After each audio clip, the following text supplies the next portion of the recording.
Coming up this week on the Just Lifestyle Show, we've got a really special show for you. Saulo from Mexico is going to be joining us, talking about his vintage synth collection, why he has the ones he has, why he got rid of the CS60, and how he got into collecting them and maintaining them. So we're going to be talking a bit about the synths, why he's got them, and how they fit into his musical landscape. It was really great to talk to him, so I think you're really going to enjoy this.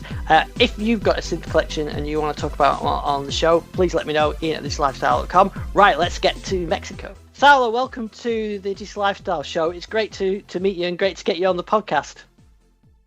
Thanks for having me on your podcast. Yeah.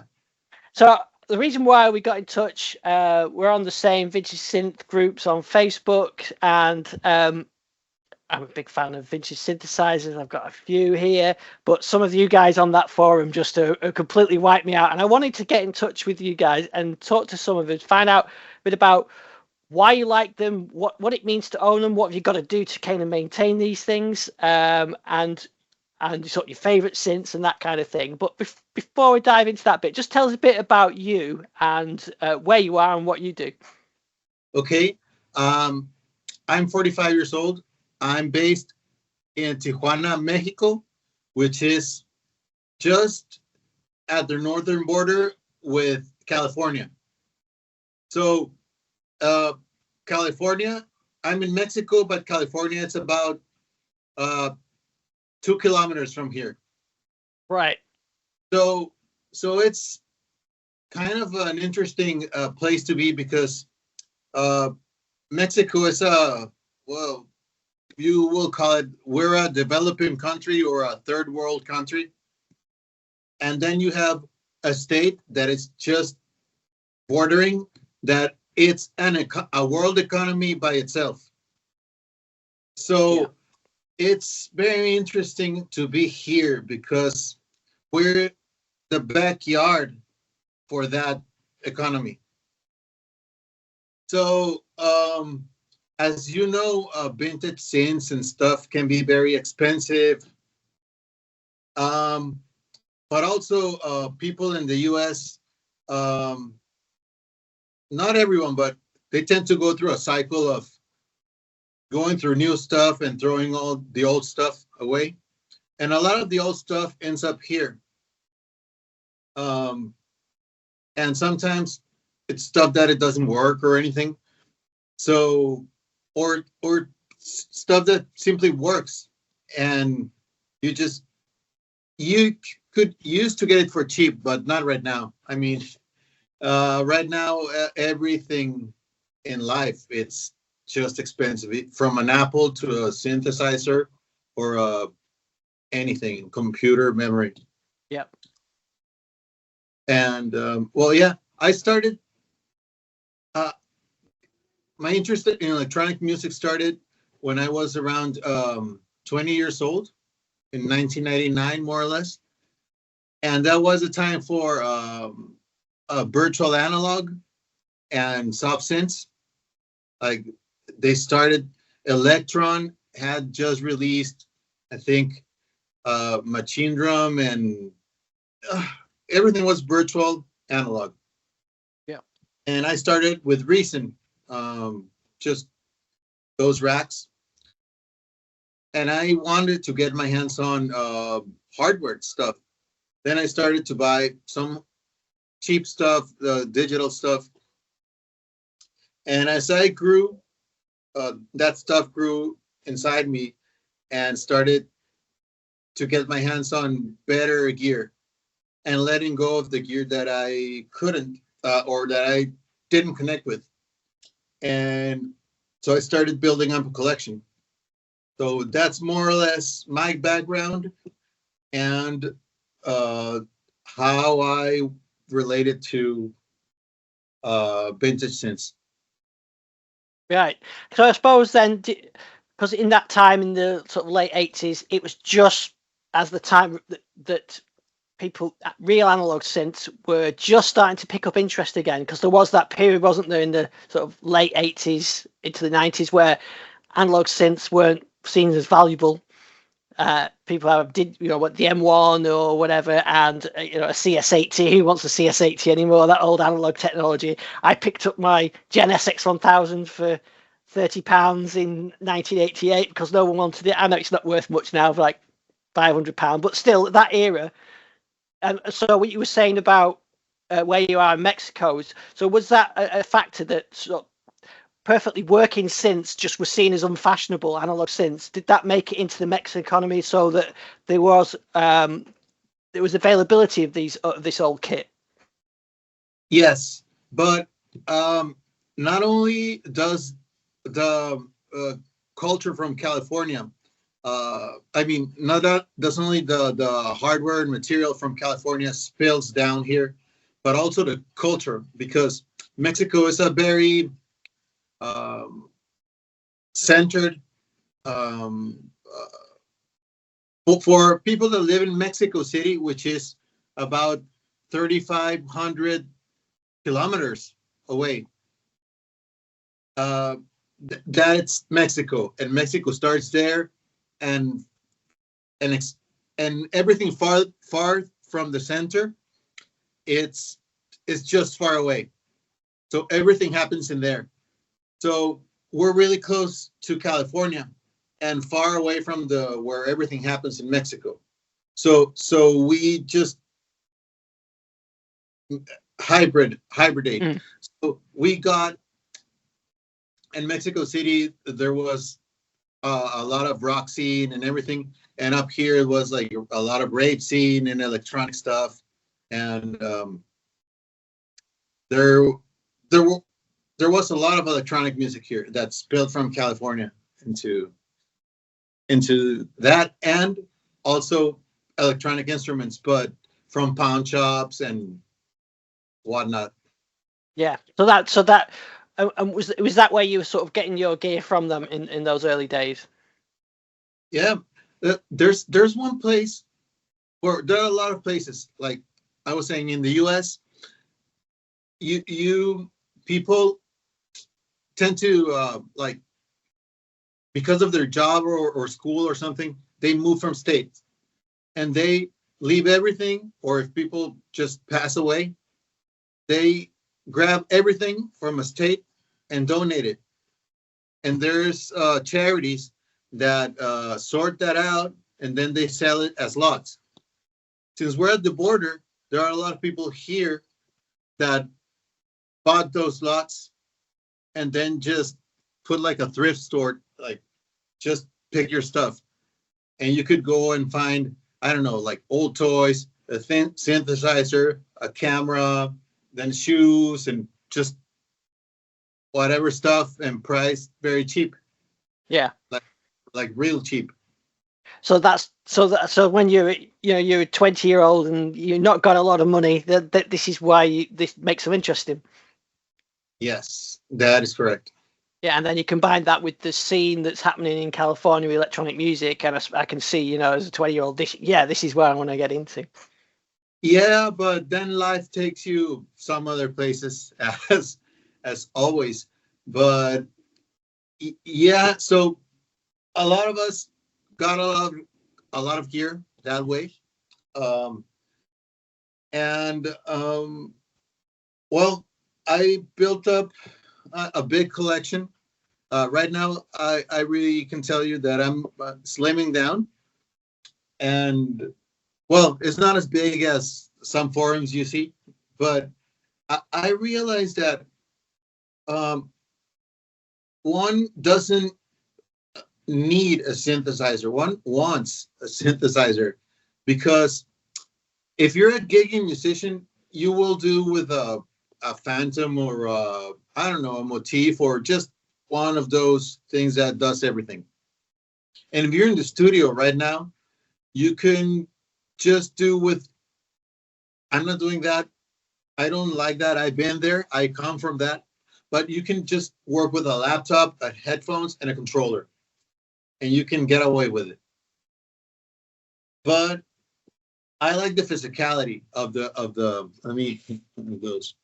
I like the physicality of the synthesizers. So one thing that happened to me is that I started to connect it. Sometimes I got stuff that wasn't working. So I just got it and started to learn like why it doesn't work. What is it? Why is it broke? And then started reading and stuff and started fixing first mechanical things and then like things like buttons and stuff. Then started to learn about electricity, electrical parts, then started repairing power supplies or something else. One thing got to the other thing, and last year I got into studying electronic engineering. Then my second career. First one is cinematography. So I started because I love this stuff so much, and I like fixing, and I want to design some stuff. So right now I'm at the third semester of 10 semesters for electronic engineering career, and I don't know, it's very hard. It's very hard, but I love this stuff. So that was one of the questions I was going to ask you. When you start collecting these synths, and you not only got them to play and everything else, but they're actually things that need attention, aren't they? And how you then maintain that. So they're not like in a glass cabinet. These are real things that you play with. Yeah. Let me show you. Right? Okay. Yeah. You know, let me know if you lose the signal or anything. Okay. Yeah. So let me flip the camera. Okay. So I always have a mess. Right now I just unplug everything. And look, I'm not gonna lie, I have a perfect studio, tidy. I clean it up like every other day. And once I come and play, these are cables that I just used last night. Just to play last night. So so right here, like this is a Waldorf Microwave. No, nice, yeah. I got this one and it wasn't working. And so I got it for about $200.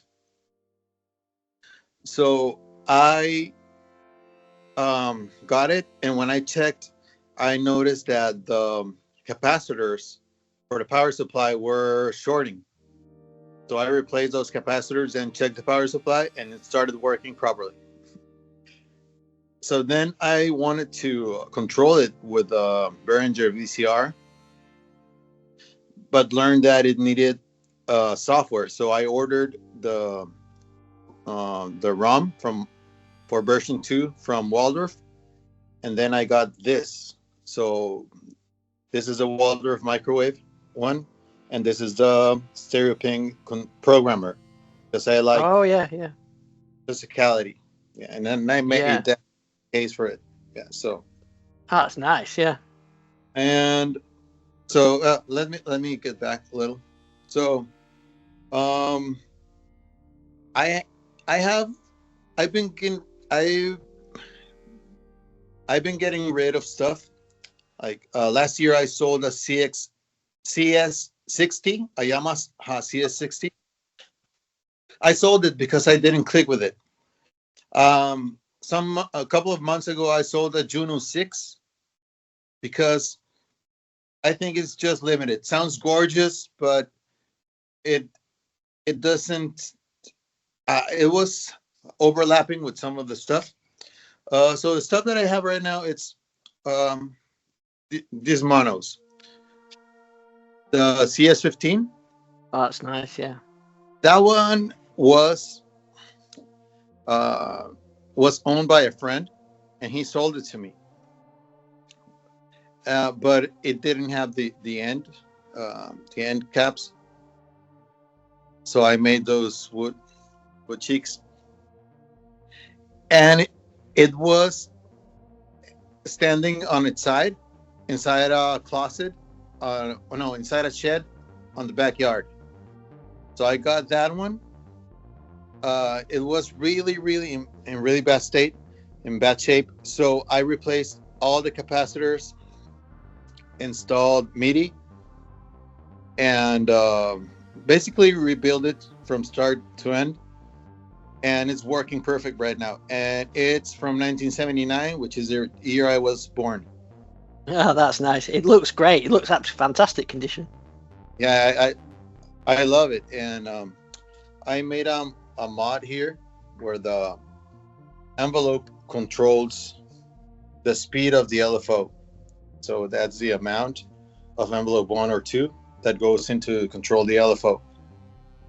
So it's kind of funky. It's like a friend that likes to dance to cumbia, but he's always on acid. That's brilliant. Yeah. Yeah. This is an MS-20, which is an angry gremlin. And there's something about this and this. Those two are hertz per volt synths. But this one takes, if you press here or you want to control it, it's 1 volt. And here it's 8 volts. So it doubles per octave. Like here it's 1, here it's 2, then 4, then 8. Right? So from 1 to 8. And this one goes from 0.25, 0.50, 1, and 2. Right? So if you press this key and send it here, you will just be here at the Right. end. You know? So it goes, it's not, it's the same format. But yesterday I was building a multiplier to amp this, because you just need to multiply it by 4 to get the proper voltage. So since this has MIDI, and I can control this one with this from an external sequencer. So this one is Moog Source. Oh, really nice. Yeah, I installed it's called Encore Kit for it, so it can have MIDI. So that's classic sound, and I bought that one, which is a Behringer 2600, and made that case for it. That's So nice. yeah, so those are my monos. It's the Korg, Yamaha, Moog, and the ARP clone. So different flavors. Yeah. I could get rid of that one. Doesn't matter. But those three do very, very, very different things. Okay.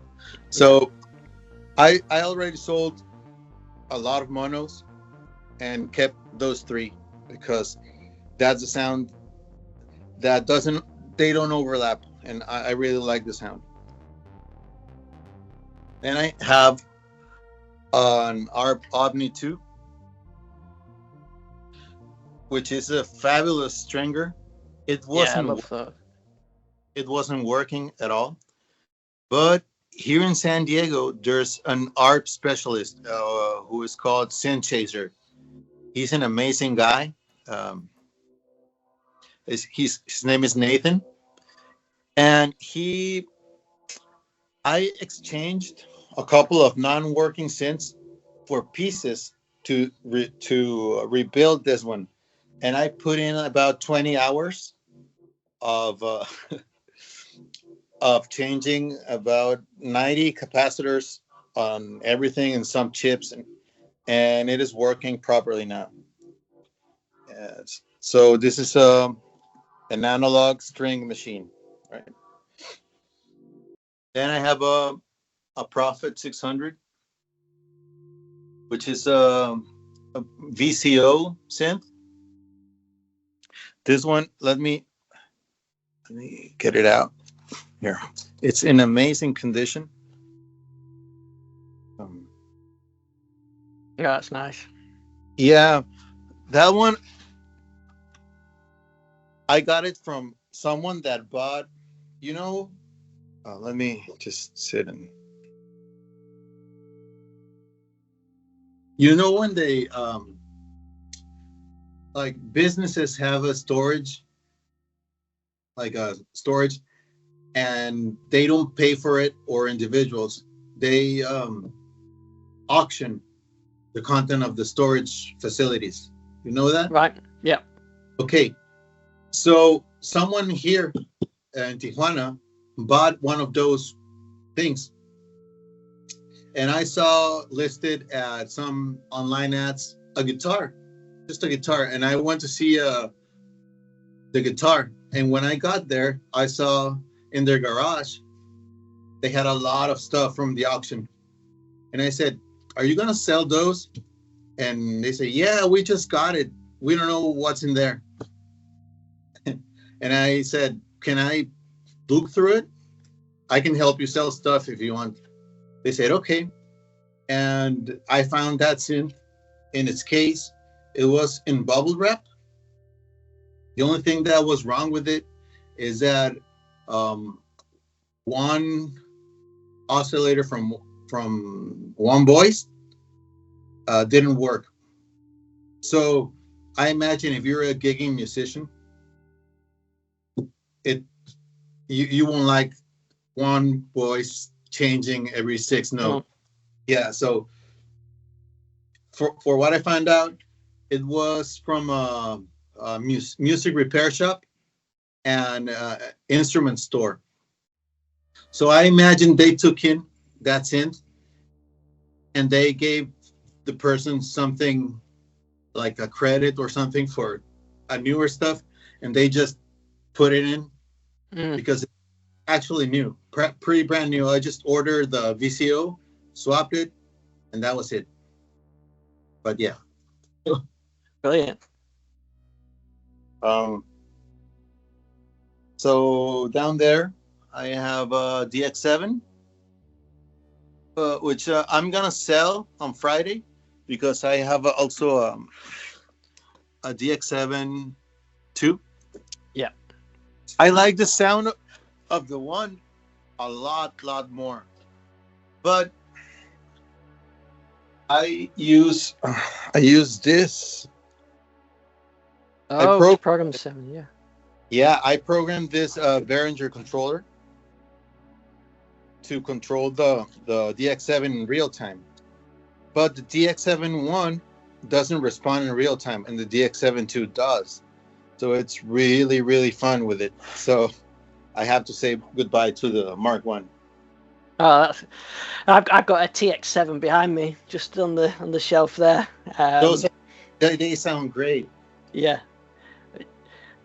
You want to ask something else? Yeah. No, it's okay. Carry on. I love that. The DX. Interesting. I was at a synth festival over the weekend, and I came across Tony Banks of Genesis DX7. Yeah. So I saw that posted. Yeah. I saw that. So I had to play on it. Yeah. Yeah, they sound great. They sound really, really good. I like the sound of DX7 but I like that I can control in real time the DX7. That's way, way more fun. Yeah, I find the TX7 is great. It's very fiddly though, and you can only you can't edit it at all on the TX7. You've got to do it all through MIDI. Do you use Dext? Yes. Yeah. Yeah. Yeah, you can send it from there. Yeah. Dext is amazing for that. Yeah. So let me carry on with that. And the one at the bottom there, I've got a DX100. Yeah, the DX100. So that's a 6 and the 4 up. Yeah. Then, yeah. I was gonna say that's got a little bit special place because that was my first synthesizer, the DX100. My grandfather bought it for me when I was 16. It's up there on the shelf. But yeah, it's great. It's an amazing synth.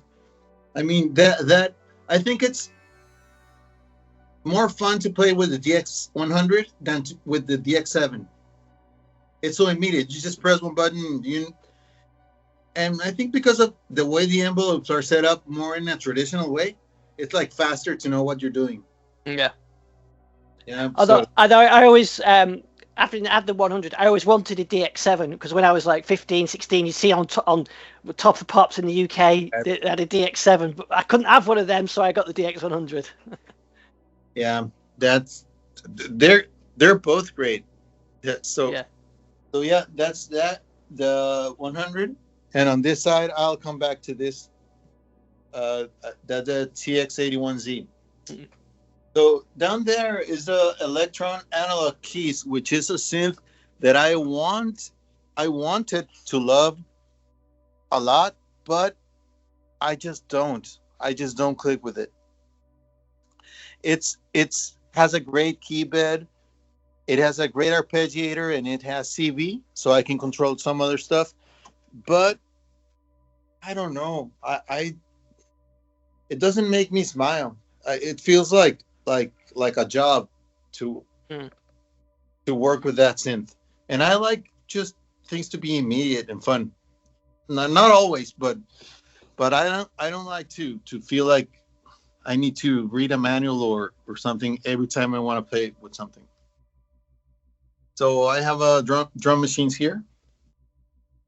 That one is a machine drum from Electrum, which is absolutely fantastic. I just sold an Oberheim DMX that I had because I wasn't using it. It was really, really good, sounds amazing.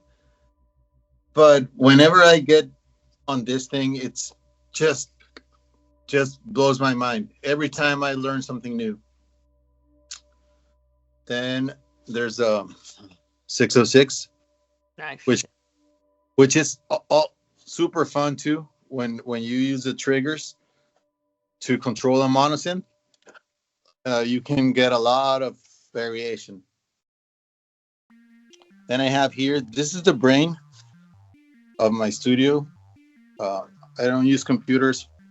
Well, I use them, but I try not to. But this is the brain main sequencer for to control all of the synths, Mm. the MPC.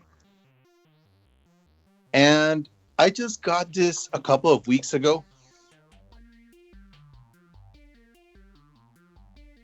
Oh, innovation. It's really ugly, super ugly, but it is an amazing synthesizer. I mean, you can see that I have some other stuff, and this thing is fun. It has an amazing arpeggiator. It can be a MIDI interface, an audio interface, and a MIDI controller. And it's just fun. It's just fun and immediate to use.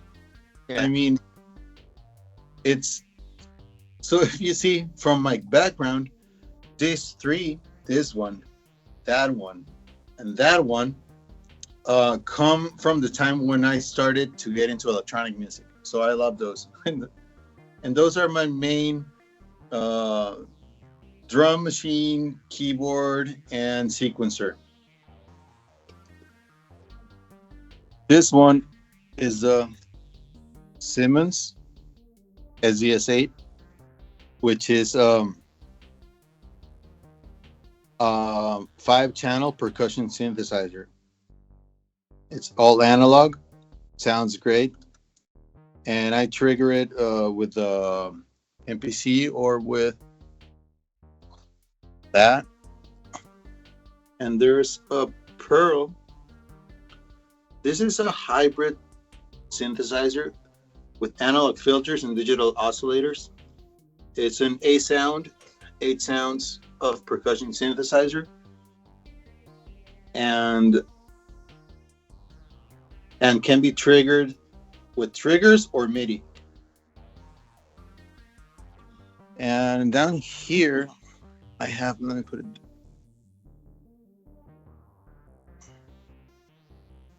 It is Korg Mini Pops.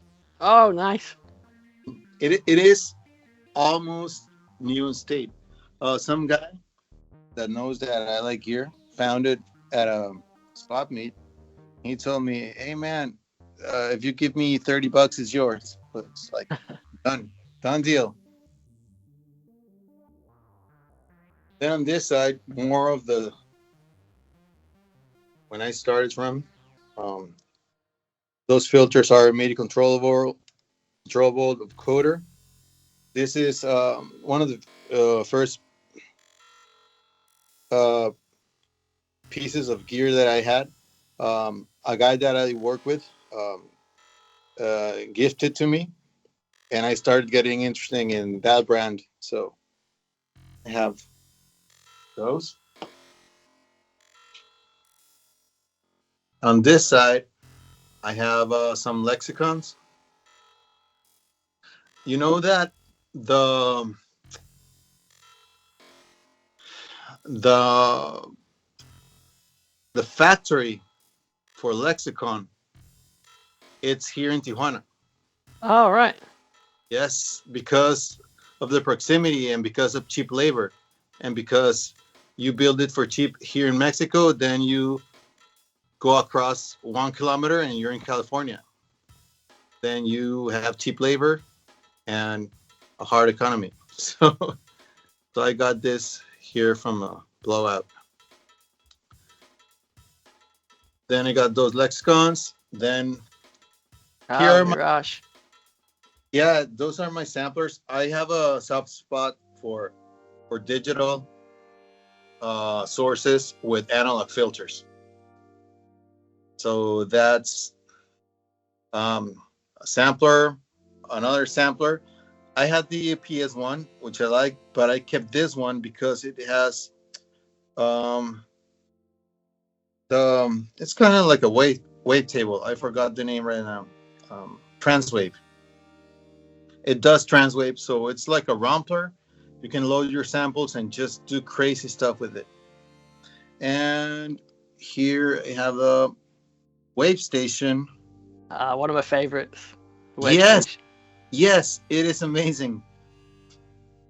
A TX81Z and my favorite Juno, which is Alpha Juno with the retroactive controller. This guy, Retroactive, built this and made the Alpha Juno what it should have been in the first place. So that MKS, it's the module version of the Alpha Juno, the one with the jog wheel on it, the Alpha wheel on it. Yes. So Yeah. So the guy from Retroactive built those, and if you see, you have one knob or fader per parameter. Yeah. And it's so much fun that way. It's just, it does something that you can't do with the original. And last, those two I already rebuilt all the power supply and changed the displays, the S900 and the S1000. And they're classic samplers, aren't they? And I have a corner here of old drum machines. I have that one. It needs fixing, but it works properly. Well, I mean, it works as it should, but it needs some work on the traces, but I don't want to do them right now. And that's the CR78 drum machine. Yes, that is correct. Yeah. And I have some stuff here, Drumulator. Oh, nice. An SK5 and an SK1 here. And that's a 4-track tape machine that I use to have more fun. Yes. So if you everything that I kept, it's just like monos, BCO monos, BCO synth, the Juno, it's a DCO, then an analog strings, then FM 6 up, FM 4 up, wavetable, vector synthesis and vector synthesis and wave sequencing, sample synthesis, and digital drum synthesis, analog drum synth, and hybrid drum synth. So it's like a lot of at least one synth for each kind of synthesis up to about the 2000s. Yeah. And there isn't really like you said, you've been quite clever with, you've not really duplicated it like you've got. I know you said you got the two DX7s and one's going, so there isn't another DX7 type thing. You've got the wave station, but there isn't another wavetable type synth. So yeah, I think that's a nice blend. So you're not collecting these for the sake of it. You're collecting these for the sounds and the era and the genre of those synths. Yes, that is correct. It's more about the sound. Since my main job is I do audio mixing, sound mixing, and post production and sound design for film and video television. So I really don't use that stuff for work, but I do like sound. I like to play with sound and generate sound. So I've kept stuff that does something that another one doesn't.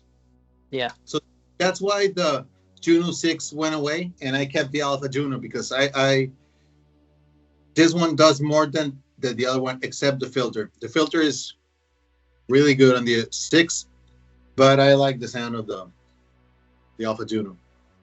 And is there any synth out there that you're constantly, scouring the internet for, or hoping that one day you'll spot one at a reasonable price? What's the thing that you're waiting for? Right now, nothing else really. Really, that's one of the things that I wanted to. When you invited me, is that I wanted to. I wanted to put something on a anti-gas thing, like a Via Pepto Bismol instead of yes, and it's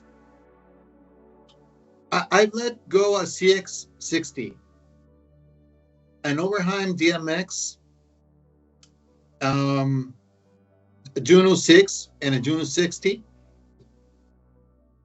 And I don't miss them at all, because I knew they were incredible machines and I liked their sounds and everything, but I didn't connect with them. I could play with them and everything, but I didn't connect with them. And I'm not saying emotionally. I'm just saying when you're playing, if you just get a small box and have fun with it, and 1 year later you grab that box and still have fun with it, you've connected with it. Because if you get a piece of gear and you play with it, and then the next couple of months you just put it away, it was just the shiny stuff. Yeah, that it was brand new for you. But when you connect with something in another way that lets you express, and I'm not just talking about making music, because I don't make music per se, because I'm not a trained musician and I don't put out tracks. But what I do, for me, it's music. It's kind of like a therapy. Like when people go out and scream in the mountain and they get all relieved, I do that. I just come in here and play with the synths and just have an idea and put one thing, then the other. Then just, I can record multi-channel or everything. I used to work at a studio, but I always record stereo. Just press rec and just start playing. And the name that I save it with is just like October 10, 2024. And I put like DX7, or I put like DX7 and Moog Source, something like that. That's it. And I have a folder with a lot of things, experiments that I do.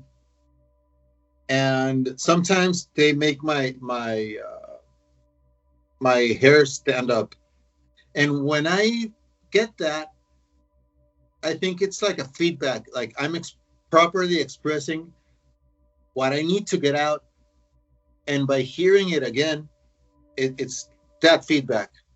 Yeah. So whenever gear makes me feel like that, I keep it.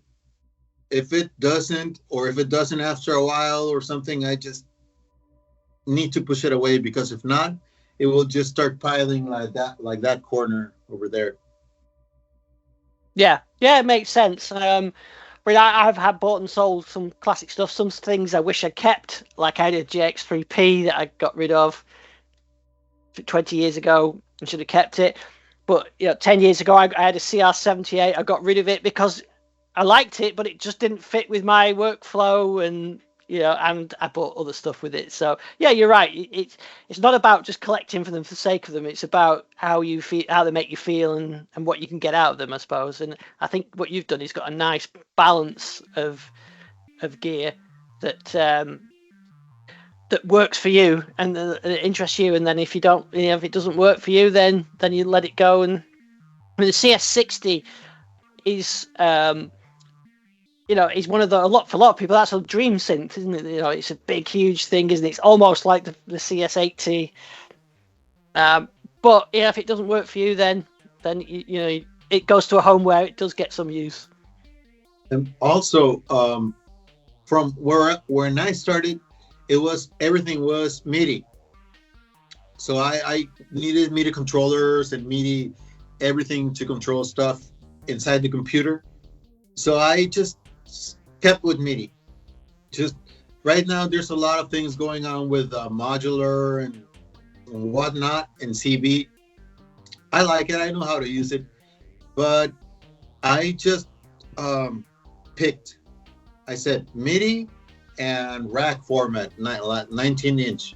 That's my format, and I don't want to go into modular stuff because it's just too open. Another thing that like right now I'm studying again, so it's sometimes I feel like hopeless or useless when I'm sitting with 18 years guys that are 19 years old.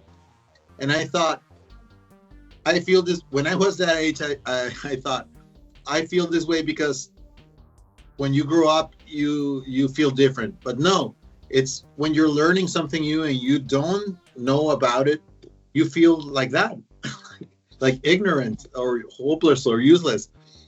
And it's, again, I'm getting more gray hairs because I need to deliver homework or something. It's like, and I'm 45. So yeah, it's a process. But one thing that I would really like to tell people is just don't buy the stuff. I mean, like, buy it inside you, or don't believe the stuff that other people tell, or influencers or YouTube or whatever, because you can make whatever you get your hands on work. And just know what you want and you like, and you will be able to push sounds out of it, or you don't, like I said, you don't need, you want. I mean, I don't need all the stuff. In case if I would have a health emergency, I would definitely sell everything just to get with that. Hopefully not knock on wood. But everything here, it's a luxury. Everything, even this room. I mean, everything is a luxury, and I'm grateful just to be able to play with all this stuff and just to be healthy and alive right now. So, if I said to you, right, I'm going to take all your gear away from now, you're allowed to keep one thing. Which one would you keep? I think that's a tough one, but I think it will be either the microwave or the Prophet 600. The Prophet 600, it's just raw. It's untamed. if you hear it, like last week, a friend came and he has a Prophet Pro 800 from Behringer, and he brought it, and we set up the 600 to control with MIDI the module. So we sent in a sequence or put in an arpeggiator, and we started tweaking like to compare. And the Pro 800's really good, really, really good. But there's a place where it's well behaved. And this one starts growling and starts pulsing, and you can hear like the sounds of electrons like trying to get out, and the filter like they just say no. And the Behringer is just like perfectly behaved. I mean, that, and the microwave is just some other thing, because you have the analog filters, but then you have the wavetable, which is 8-bit, so imperfect, so much aliasing, so much stuff that you can just leave the filters open and just play with those noisy harmonics and just be done with it. Yeah, I can appreciate that. But they are really nice synths. I mean, the whole collection is really nice that you've got there, and I'm definitely impressed with your thought process of how you chose the synths and the overlap. And I think it's a great way to think about these things, that they are a relaxation, meditation, escapism. They're all that, aren't they? That making music, it doesn't have to be about the end product. It's just enjoying playing them and maintaining them, and you're maintaining them, looking after them as well, aren't you, for future generations, keeping this stuff up and running. Yes, exactly. And one thing that you mentioned is that with one piece that I'm really connected with is CS15. Mm-hmm. Since I thought this is from 1979, it's the same age as I am. If I keep it healthy, I can keep myself healthy. It's like a mirror. Yes. So that's one thing that that I like. It's not an amazing synth, but since I rebuilt it and just like took care of it and adapted, it's like I'm really connected to that one. Yeah, I can see that. Yeah. Well, it's been brilliant meeting you, catching up with you, and finding out your story. And I really do appreciate you taking the time out of your day to show us this. And it's first one of these videos that I've done, or these podcasts that we've done with the synth collectors like this. So I really appreciated you joining me today, and I hope you continue to enjoy your synthesizers as much as you obviously do. I want to propose something to you. Like, obviously you can cut this from yeah, but it's I can send you some of the tracks that I have. Oh yeah, brilliant. It's so like I said, I can send like a picture of the Pro 600 and then like 2 or 3 tracks, so you can maybe put up like 10-second clips of how it sounds. Yeah, that'd be great. Yeah, I'll do that. Yeah. So because right now everything is turned off and everything, but I have a lot of recordings that, like I said, they're just stereo. So if you can put up like an image like microwave, then sounds of the microwave, then just like Moog Source, or I don't know. I'll try and drop them in. Yeah, that's a great idea. Yeah, so because that's all the stuff here, but they interact in different ways. I mean, if I grab the MPC and the Moog, it's very different if I grab the machine drum and the Moog, or you know. And I have one question for you. If you could only keep one synth that you have, which one would it be? Well, actually, I think I'd probably keep the Mod Wave at the moment. The Mod Wave? Yeah, I've done so much stuff with this. I can make it sound like a Roland. I could make it sound like, a wave station. I can make it.